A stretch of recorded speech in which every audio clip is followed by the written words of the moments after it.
তোমার ভালো এতেই হবে যে তুমি তোমার খালার সঙ্গে তার দেশে চলে যাও। আমার প্রাণের থেকে প্রিয় আমার মেয়ে আমার কথা মেনে নে। এ কথা আপনি বলছেন বাবা? আমি নয়, এক বাবার মন বলছে।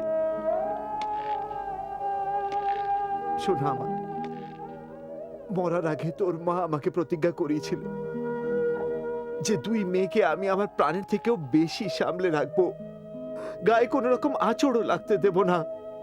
কিন্তু ওই শয়তান বাদশা তোকে হত্যা করে ফেলবে। তারপর আমি পরপারে গিয়ে তোর মাকে কিভাবে মুখ দেখাবো? আমি আমার আল্লাহকে কিভাবে মুখ দেখাবো বাবা, যখন তিনি প্রশ্ন করবেন, হে স্বেচ্ছাচারী নারী, তুমি তোমার পথভ্রষ্ট স্বামীকে অত্যাচার ও পাপের দুনিয়ায় ফেলে রেখে চলে গেলে, আর তোমার প্রতিজ্ঞা, তোমার আদর্শের কি হলো, যা তুমি অসংখ্য নিরীহ ও অসহায় নারীদের বাঁচাতে আর নিজের পথভ্রষ্ট স্বামীকে সঠিক পথে আনার জন্য করেছিলে? ওরে আমার অবুঝ মেয়ে, একবার এটা তো ভাব, তুমি এই বিয়ে বাদশার সঙ্গে নয় খুনিকে করেছো। সেই বাদশা নিজের বিবির ওপর বদলাগুলো সব নারীর ওপর নিচ্ছে। ও একজন নিষ্ঠুর পাগলা, আর তুই ওর ক্রোধ থেকে বাঁচতে পারবি না আমার মেয়ে। আমি আর বাঁচতে চাই না খালাজান। যদি আমি বেঁচে যাই তবে এই দেশে নারীদের উপর অত্যাচার বন্ধ হয়ে যাবে একেবারে, আর আমি আনন্দও পাবো। যদি আমি মারাও যাই তাহলে মৃত্যুর জন্য দুঃখ হবে না আমার। আমি এটা ভেবে বিয়ে করেছিলাম যে ফুলের গুচ্ছের সঙ্গে কাঁটাও থাকবে, আকাশে নীল সাদা মেঘের সঙ্গে কালবৈশাখীও থাকবে। আমার নিজের খোদা, নিজের ভাগ্য, নিজের বাবা আর নিজের স্বামীর প্রতি আমার কোনো ক্ষোভ থাকবে না। ভুল করো না বেটি, আজ হয়তো কাল, কাল নয়তো পরশু, যে কোনো দিন তোমার জীবনের শেষ দিন হবে। যে সময় সদ্ব্যবহার করে না সে আফসোস করে পড়ে। আমি এখান থেকে পালিয়ে যাবার সব ব্যবস্থা করে ফেলেছি, আর তোমার জালিম স্বামীর হাত আমার দেশ অবধি পৌঁছবে না।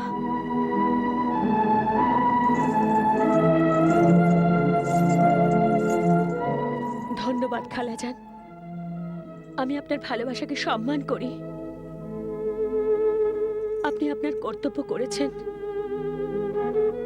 বাবা বাবার কর্তব্য,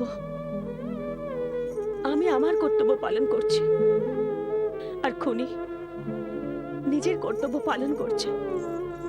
প্রত্যেক ব্যক্তি নিজের জায়গায় দাঁড়িয়ে তার কাজ করে চলেছে, আর সর্বশ্রেষ্ঠ আল্লাহ মানুষে তৈরি করাই তামাশা দেখে যাচ্ছে। তাই শেষ বিচারের জন্য আপনি অপেক্ষা করুন। খুদা হাফেজ।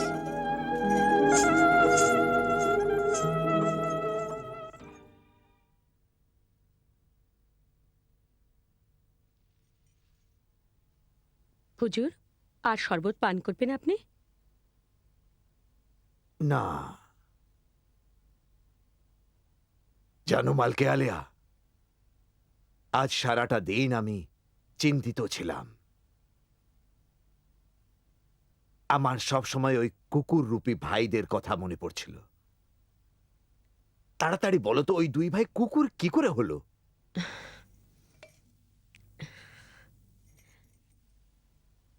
আলীজান, ওই সৎ মুসাফির প্রচন্ড সাহসের সঙ্গে জিনকে বলল, মহামান্য ক্ষমাদাতা পরোপকারী জিন, এদিকে দেখো, এই শয়তানের মতো কালো রঙের কুকুর দুটো আমার দুই ভাই। এরা দুজন আমার সেই বেঈমান ধোঁকাবাজ ভাই, যারা পবিত্র ফুলের মতো পবিত্র রক্তের সম্পর্ককে নিজেদের লোভ ও জালিয়াতির নোংরা ছুরি দিয়ে কেটে ফেলেছে। হৃদয়ের ক্ষত থেকে রক্ত ঝরে, হৃদয়েরই আঘাতে আমার সংসার যে উজাড় হলো আপনজনের কল্যাণে।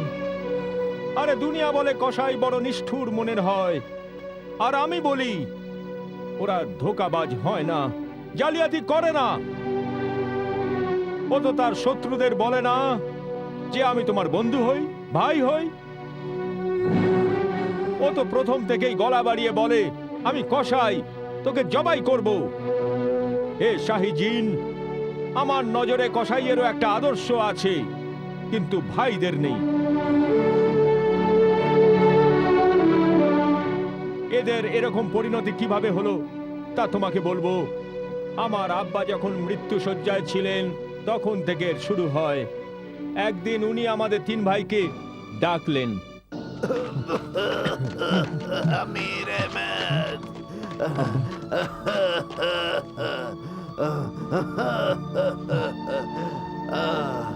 আমির, আসো আসো আমার চোখের মণিরা, আমার নয়নমণি, আমার চোখের মণিরা, আমির আহমেদ,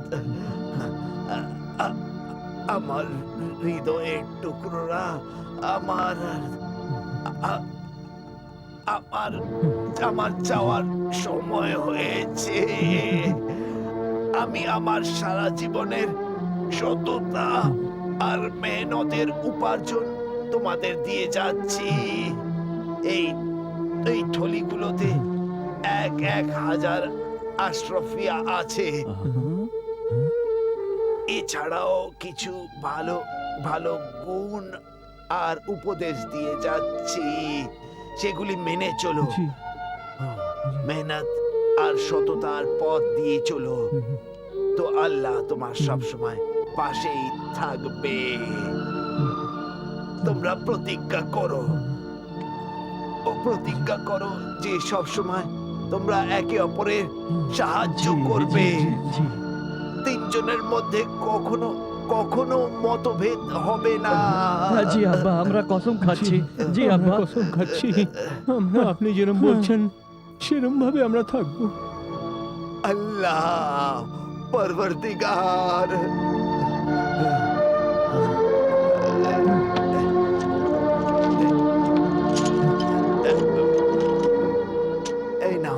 এই নাও আমির, এটা তোমার।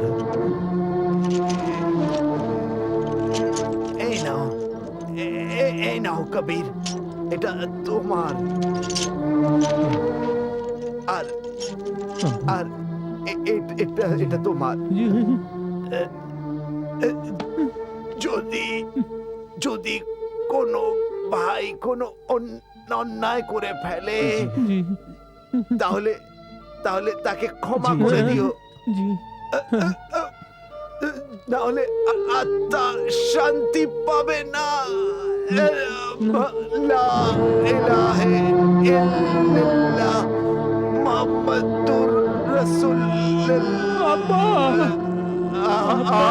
আব্বা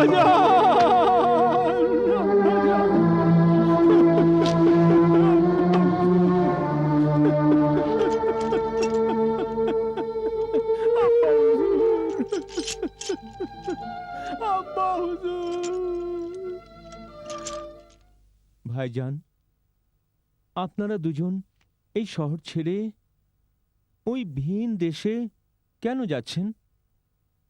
অন্য শহরে আমরা চামড়ার ব্যবসা করে অনেক টাকা কামাবো। আপনারা দুজন চাইলে আমার খেজুরের ব্যবসায় অংশীদার হতে পারেন। তোমার খেজুরের ব্যবসা ভারী সাধারণ ব্যবসা। আমাদের নাম আমির আর কবির। হ্যাঁ, আমরা নামেই নয়, পয়সাতেও আমির আর কবির হতে চাই।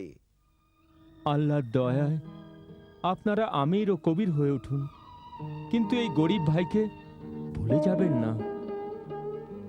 আপনারা 2 ভাই ছাড়া আমার আর আছেই বা কে? আব্বাজানের পর আপনারাই তো আমার সবকিছু। আপনাদের 2 ভাইয়ের অভাব আমি সব সময় অনুভব করব। আলবিদা। আলবিদা।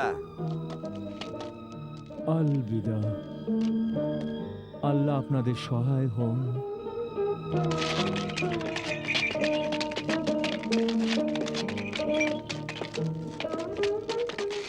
খুদা হাফিজ।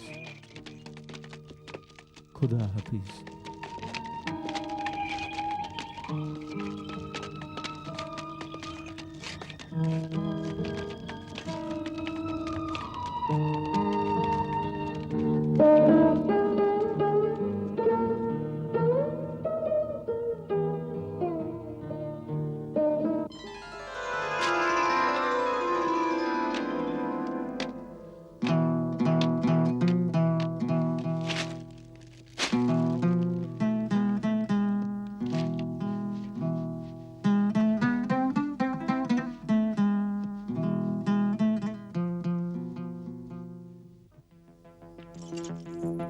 হ্যাঁ? আমির, আমরা কোথায় এসেছি? তোমাকে মানুষ বানাতে। আমি কি মানুষ নই নাকি? গাধা আর মানুষের মাঝামাঝি। কিন্তু এটা তো খারাপ মানুষদের জায়গা। কবির, খারাপ মানুষেরাই জীবনের মজা নেই। আচ্ছা, তুমিও নাও। ওই দেখো এসে গেছে। ইয়া!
কি ভেবে, কি মনে করে বেরিয়েছিলাম, আর কি হয়ে আসছি।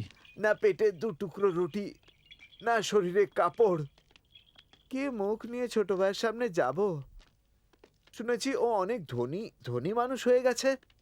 হ্যাঁ, দেখো, ও কিন্তু ভীষণ সরল মানুষ। আমরা ইচ্ছে করলেই ওকে বোকা বানাতে পারি। তোমার মতলব হচ্ছে ছোট ভাই সগীরকে বেবকুফ বানাই? হুম, চলো ওর সরলতা নিয়ে খেলা যাক। চলো চলো। সাগির ভাই, সাগির ভাই, আমার ভাই। সাগির ভাই, ভাই। সাগির ভাই, আমরা বরবাদ হয়ে গেছি সাগির ভাই। আমরা বরবাদ হয়ে গেছি, ধ্বংস হয়ে গেছি। আমার ভাই। কি হয়েছে ভাইজান? কি আপনাদের বরবাদ করে দিয়েছে? করে যে ভাগ্য, এই নিষ্ঠুর আকাশ, এই কঠোর হাওয়া, অশান্ত ঢেউ, এলোমেলো ঝড় আমাদের স্বপ্ন চুরমার করে দিয়েছে ভাই। কিন্তু আসলে হয়েছিল কি? আমাদের চামড়ায় ভরা জাহাজ সমুদ্রে ডুবে গেছে। লাখ আশরাফি, হাজার হাজার দিনার সমুদ্রে ডুবে গেছে। আমরা শেষ হয়ে গেছি। আমরা অনেক কষ্টের সাথে কিনারায় পৌঁছেছি ছোট ভাই। আমরা বরবাদ হয়ে গেছি। ধ্বংস হয়ে গেছি ছোট ভাই সাগির। শান্ত হন ভাইজান, শান্ত হন। মনে করুন সাধারণ জিনিস ছিল, তুলে ফেলে দিয়েছেন। ভাগ্য ভালো জীবন তো বেঁচে গেছে। আসুন আসুন আসুন, তশরিফ রাখুন। আসুন আসুন আসুন আসুন, তশরিফ রাখুন, তশরিফ রাখুন ভাইজান। আসুন, শরবত খান। না না, আজ আমার রোজা আছে। রোজা? কিন্তু এটা তো রমজানের মাস নয়। ভাই আজিজ, আমরা মনে করি যে রোজ দিন রোজা রাখা ভালো। খারাপ সময়গুলো কেটে যায় আর শান্তিও পাওয়া যায়। হে আল্লাহ, হে আল্লাহ, এ আমি কি শুনছি? ছোট ভাই বেঁচে থাকতে বড় ভাইরা না খেয়ে থাকবে? কসম সর্বশক্তিমান আল্লাহর, যতদিন আমি বড় ভাইদের বেঁচে থাকার ব্যবস্থা না করতে পারি, আমি এক মুঠো অন্ন স্পর্শ করব না। না না, আমরা কিছু নিতে আসিনি। কিন্তু কিন্তু আমারও তো কিছু কর্তব্য আছে ভাইজান। হ্যাঁ? একবার ভাবুন, আপনাদের দুজনের কষ্ট দেখে আব্বাজানের আত্মা কতই না কষ্ট পাচ্ছে, কত না কষ্ট পাচ্ছে। কাল রাতে আব্বাজান আমার স্বপ্নে এসেছিলেন, বলেছিলেন যাও তোমার ছোট ভাইয়ের কাছে যাও। আমি বললাম লজ্জা করছে। উনি বললেন, আরে নিজের লোকের কাছে কিসের লজ্জা? হ্যাঁ, ঠিকই তো বলেছিলেন, হ্যাঁ, ঠিকই তো বলেছিলেন। হ্যাঁ, নিজের লোকের কাছে কেউ লজ্জা পায়? হ্যাঁ, আপনার এখানে বসুন, আমি একটু বাদে আসছি। আমি আসছি। হ্যাঁ।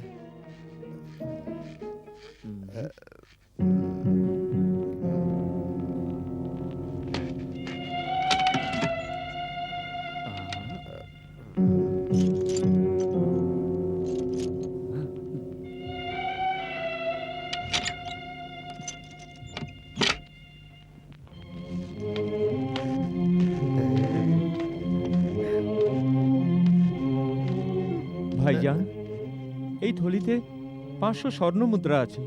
এই দিয়ে নতুন ব্যবসা শুরু করুন। না না না, আমরা আমরা এটা নিতে পারি না। নিয়ে নিন ভাইজান, খোদার কসম নিয়ে নিন ভাইজান। না না, আব্বাজানের আত্মার শান্তির জন্য নিয়ে নিন ভাইজান। তুমি যখন বলছো, নিয়েই নিচ্ছি। আব্বাজানের আত্মাকে শান্তি দেওয়ার জন্য আমাকে এই স্বর্ণ মুদ্রাগুলো গ্রহণ করতেই হবে। আচ্ছা, খুদা হাফেজ। খোদা হাফিজ। খোদা হাফেজ। আর রোজা ঘরে গিয়েই ভাঙবো। আচ্ছা, জি। চলো চলো চলো।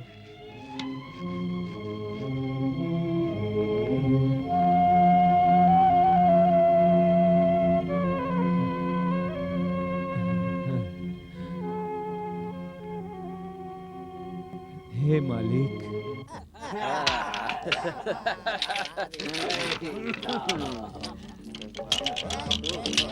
কবির, যথাশীঘ্র বড়লোক হবার একটাই উপায় আছে। বসে বসে জুয়া খেলি আর খালি জিততেই থাকি। হ্যাঁ এইভাবে কিছুদিনের মধ্যে আমরা বড়লোক হয়ে যাব। হ্যাঁ, হ্যাঁ, দেখছো না, আজকাল আমাদের সময় খুব ভালো যাচ্ছে। আমাদের ভাগ্য এখন শুভ। হ্যাঁ, আমাদের ভাগ্য এখন তুঙ্গে। এখন বরাতের ভরসায় যতটা কামানো যায় এখান থেকে ততটা কামিয়ে নিয়ে আমার ভাই। লাখে লাখে দিনার লাগাও, লাগাও। এই নাও, রাখলাম বাজি।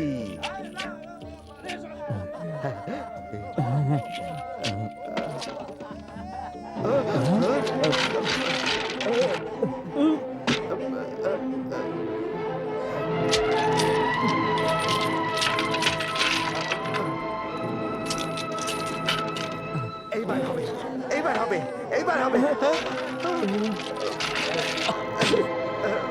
না, না